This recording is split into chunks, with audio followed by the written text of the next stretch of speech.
के लोकतांत्रिक व्यवस्था में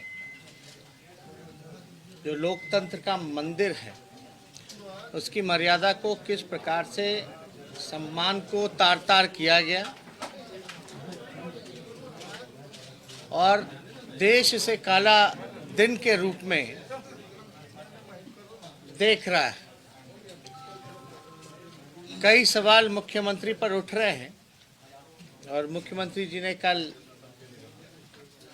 कई बातें जो हैं कहने का काम किया, लेकिन मुख्यमंत्री जी को थोड़ा इतिहास पता होना चाहिए। इस लोकतंत्र के मंदिर में किस प्रकार से विधायकों को लात जूतों से महिलाओं का चीरहरण, साड़ी खोलने का काम किया गया, घसीटा गया। सादे कपड़ों में नीतीश कुमार जी के पुलिसिया गुंडे जिस प्रकार से विधायकों को जूते मारने का काम किया, आप सब लोगों ने इसको देखने का काम किया है। ये किसी से छुपा नहीं है।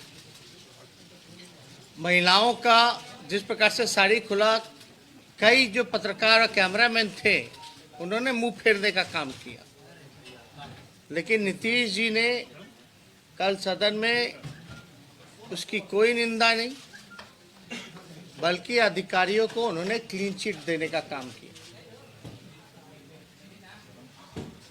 नीतीश जी से हम लोग पूछना चाहते, क्या ये सदन में किसी बिल का विरोध करना पहली बार हुआ है या किसी अध्यक्ष के कक्ष को घेरना पहली बार हुआ है? लेकिन हाँ, ये जरूर पहली बार हुआ कि बंदूक के नोक पर पुलिस ने अपना ही एक्ट जो है वो पास कराने का काम किया। नीतीश जी को हम याद दिला दें कि इसी सदन में, बिहार विधानसभा के सदन में 1977 में अध्यक्ष की कुर्सी पर जो समाजवादी नेताएं थे, उस समय विधायक थे, जो वो आसन पर बैठ के हाउस चलाने का काम किया गया था। आज से 46-47 साल पहले समाजवादियों ने आसन पर बैठ करके हाउस को चलाने का काम किया था।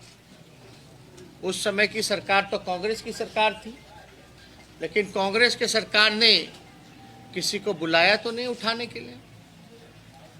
खुद कर्पूरी ठाकुर जी ने 1978 में सशस्त्र बिल जो है वो लेकर के आए थे। विपक्षियों के आपत्ति के बाद कर्पूरी ठाकुर जी ने उसको सेलेक्ट कमेटी में भेजने का काम किया था।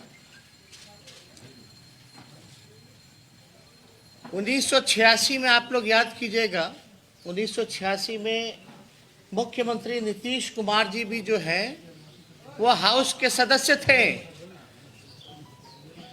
और कर्पूरी ठाकुर जी उस समय मुख्यमंत्री रहे और नेता प्रतिपक्ष रहे 1986 में। और HEC को लेकर के 3 दिन 3 रातों तक विधानसभा में ही धरना दिया और सोए। उस समय नीतीश कुमार जी खुद सदन के सदस्य थे।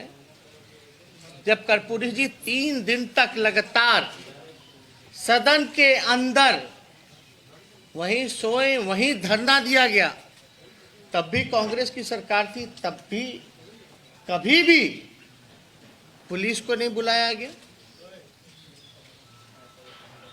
इनसे बड़ा झूठा व्यक्ति, नीतीश कुमार जी से बड़ा कोई झूठा व्यक्ति किसी ने नहीं देखा, ना कोई जाना। जिस प्रकार से नीतीश कुमार जी ने लोकतंत्र की हत्या करने का काम किया, आज वो मर्यादा की बात कर रहे हैं, स्पीकर की मर्यादा की बात कर रहे हैं। उन्हीं के मंत्री इसी सत्र में उंगली दिखा दिखा करके बहसबाजी करते हैं, तब तो मुख्यमंत्री माफी नहीं मांगते, तब तो मर्यादा की बात नहीं करते। ये तो पलटी मारते ही रहते हैं, लेकिन सबसे बड़े पलटीबाज तो अधिकारी लोग होते हैं। और नीतीश जी तो अपने करियर के अंतिम पड़ाव पर हैं।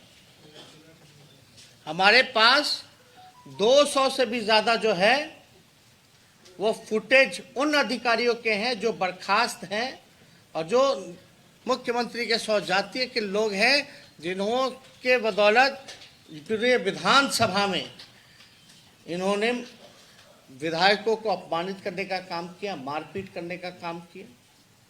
सारा फुटेज हम लोगों के पास रखा हुआ है। कई पत्रकारों को जो पीटा गया, सारी फुटेजेस हैं हमारे पास। किन किन लोगों ने कौन कौन पत्रकार को पीटा, सारा ऑन रिकॉर्ड है। हाउस पे लोकतंत्र में ऐसे सत्ता नहीं चलती है, सरकार नहीं चलाई जाती है। और आप लोग कैसे, आप लोगों का चैनल थोड़ा बोले हिस्ट्री थोड़ा पता कर ले। 46 साल पहले 1974 में पता कर लीजिए, समाजवादियों ने आसन पे बैठ के हाउस चलाया, विपक्ष के लोगों ने।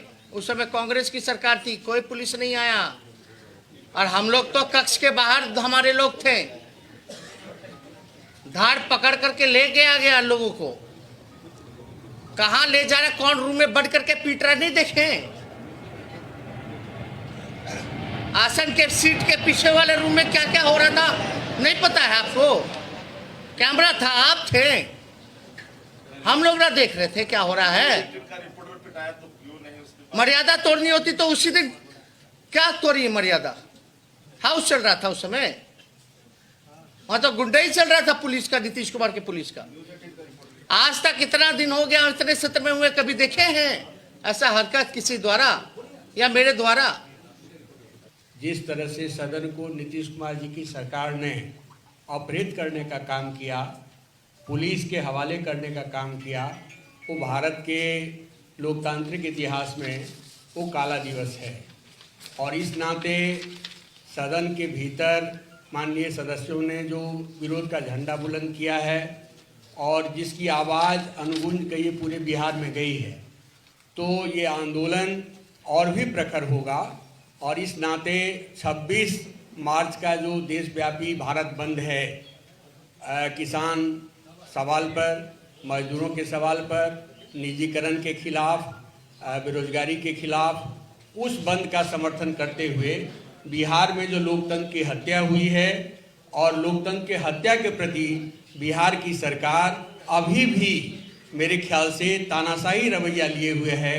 बिहार के मुख्यमंत्री इस घृणित कांड को लेकर के, इस लोकतंत्र के हत्या के प्रति माफ़ी मांगने के लिए भी तैयार नहीं है।